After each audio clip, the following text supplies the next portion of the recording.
Hello, everyone. My name is Tim McCutcheon. I am the strategic advisor for Wealth Minerals. And as many of you know, in the past, I've done these sort of little chats to kind of get people up to speed on what's going on with the company and to just talk a little bit about and give context to some of the recent events within the company.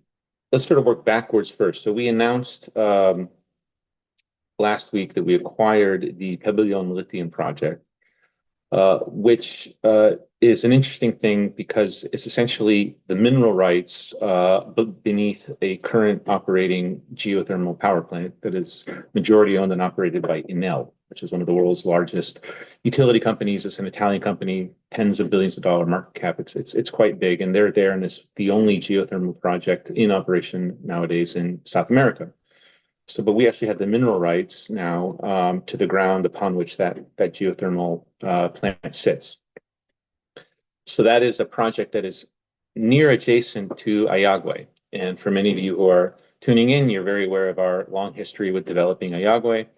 And that leads to the press release that happened before that, which was a couple of days before we announced the acquisition of Pabellón. We announced that we had come to a joint venture development agreement with the Quechua Indigenous community, which is the Indigenous community with whom we have a relationship regarding Ollagüe. And their traditional land covers both projects. They're actually quite close to each other.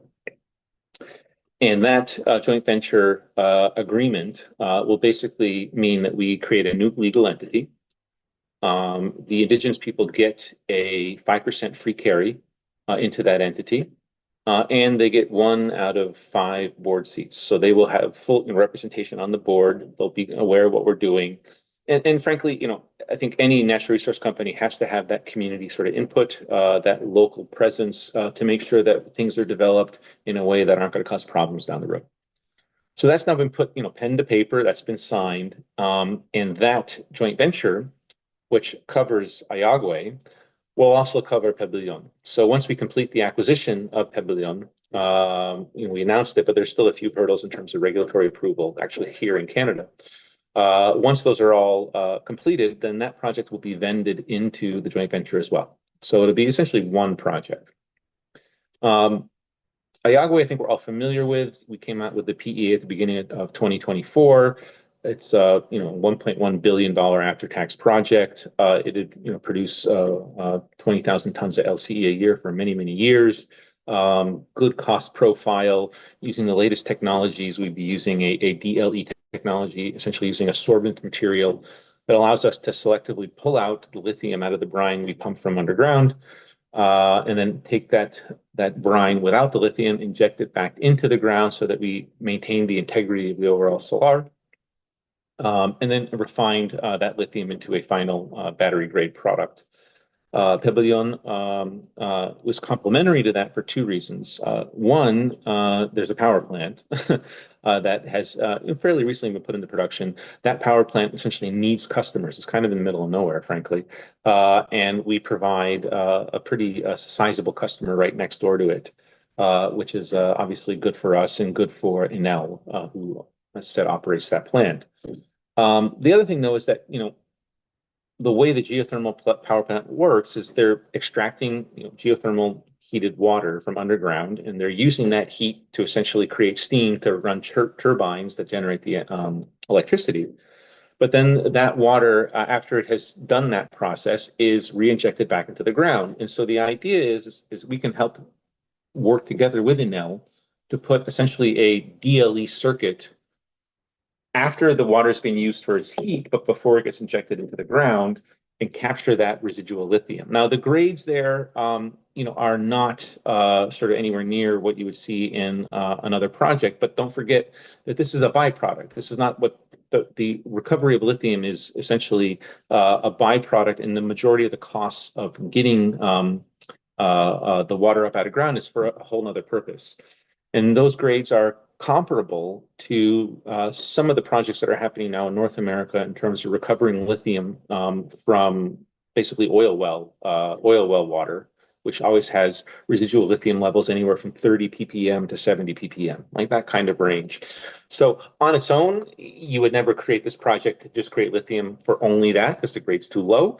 But if someone else is paying for pumping it up and injecting it back in, and you're simply just putting a little filter on that process to recover it, then clearly there's a business there that could be quite profitable on the side. So that becomes an entire industrial complex where not only do you have a little bit extra oomph in terms of your lithium footprint production. I think the last time we talked about it, potentially it could be an extra 2 to 4,000 tons of LCE a year. But what you also have is a power plant that's basically sort of part of the whole process. So one of the things that we'll be working on is agreeing with Enel on some sort of internal pricing mechanism so that power essentially in exchange for Enel being part of our lithium rights on the ground that they operate this power plant, we would get some sort of preferential pricing on the electricity because they would get exposure to the lithium coming out of the ground that they don't necessarily have, title to, but they certainly have a lot of assets that are involved in that process. So there's a trade to be made there that I think could be very beneficial for everyone. The other thing that I want to point out is that you take a look at what really was the catalyst event that started all of this. So on September 30th of last year, the government announced a short list of lithium projects in Chile that were going to be fast-tracked to get essentially special operating licenses. And Ollagüe was one of those 6 projects. And to a lot of fanfare, we came out with that press release. We were very happy that our project was recognized as something that was quite interesting and very viable.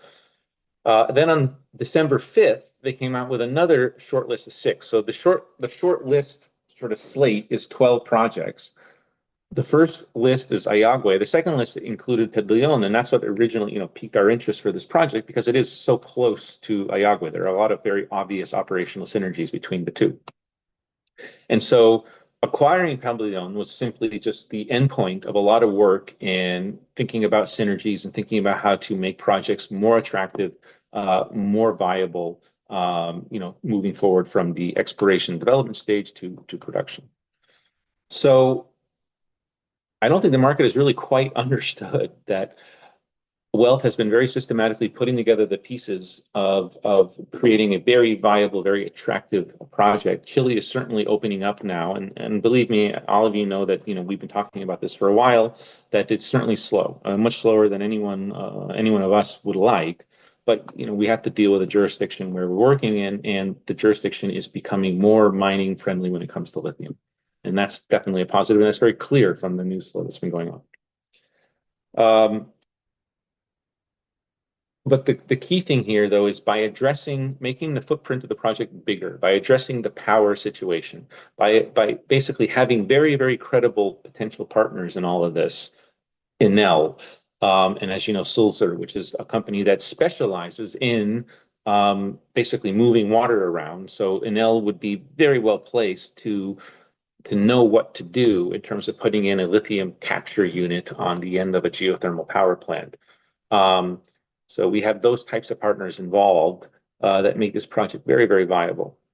So that sort of put that in its box. It's a very exciting thing. We're working on it full time. And of course, having the indigenous people part of the whole process also provides a certain amount of I would say, comfort for everyone at Wealth, because it's not only us that has a very vested interest in making sure this thing moves forward. It's also the indigenous people as well, because they get a 5% free carry on a $1 billion project. So they're very excited about this going forward and radically changing the economic situation in their region. So that's there. And then with Atacama, it's not part of the short list yet. But again, I think if you look back at some of these chats that we've had in the past, we've always made it very, very clear that Ollagüe was to serve as sort of the tip of the spear in terms of creating a framework that works so that we can advance projects in Chile. Get the indigenous people on board, regardless of anything that's happening in the background. Once the indigenous people on board, you're getting the development partners as well with that. You're getting the government on board because they see that you're serious about moving things forward and that you actually have a local presence. And so Atacama is not on the short list of expedited projects in terms of permitting, but we think that it will get there. And in the meantime, we are constantly working with the indigenous people to get them in the same place where the Quechua indigenous community is in Ollagüe.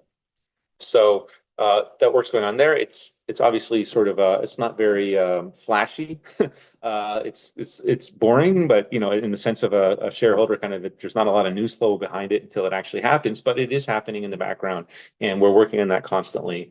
And so, you know, we do hope one day that we'll be able to be ready to pull the trigger when the government includes Atacama in that permitting process.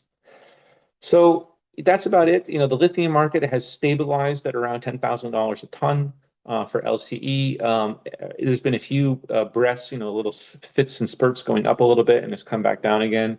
You know, ultimately, as I said, you know, many times in the past, if you believe the energy transition is happening and that it has been entrenched, then it is very clear that all of the plans for electric vehicles, electric buses, electric trains, electric boats, all of those things are going to need lithium-ion batteries. And the footprint of current world production, of anticipated production in the next, you know, 5 to 10 years, and then anticipated demand, there is still a very persistent supply gap that will come to kick in. And it will make projects that Wealth Minerals own very, very valuable and desirable from an M&A point of view. So, you know, no one likes waiting around, but I think we're sitting on some very valuable real estate, and the best is yet to come. So thank you for your time. Of course, if you have any questions, you can always connect with the company at info@wealthminerals.com, and our website has all sorts of information available for all shareholders and stakeholders. So once again, thank you, and I'll be again on this video thing soon. Take care.